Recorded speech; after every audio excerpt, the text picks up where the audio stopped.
যে সমস্ত নারীর চুল কোনো বেগানা পুরুষ দেখবে, ওদেরকে কিয়ামতের মাঠে জাহান্নামে চুলের মধ্যে লটকিয়ে রাখা হবে। 2, যে সমস্ত নারী স্বামীর সাথে তর্ক করে কথায় কথায়, বাকবিতান্ডে জড়িয়ে যায়, কথায় কথায় জবাব দেয়, স্বামীর মনে আঘাত দেয়, তাদের জিহ্বার মধ্যে লটকিয়ে রাখা হবে। জানিয়ে দেবেন আপনার ওয়াইফকে।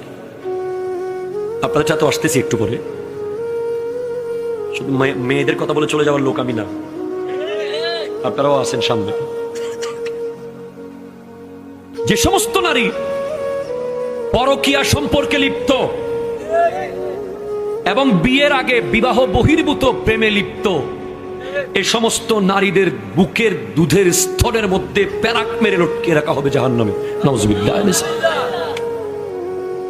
4, যে সমস্ত নারী উপকার করে খোঁটা দেয়, তাদের শাস্তি হলো তাদের মুখ দিয়ে বিভিন্ন অঙ্গ দিয়ে আগুন বের হবে। 5, যে সমস্ত নারী ভালোভাবে পবিত্র হয় না, নামাজ নিয়ে হেয় করে, ঠাট্টা করে, ওদের মাথা হবে কুকুরের মতো, গা হয়ে যাবে গাধার মতো। নাউজুবিল্লাহ।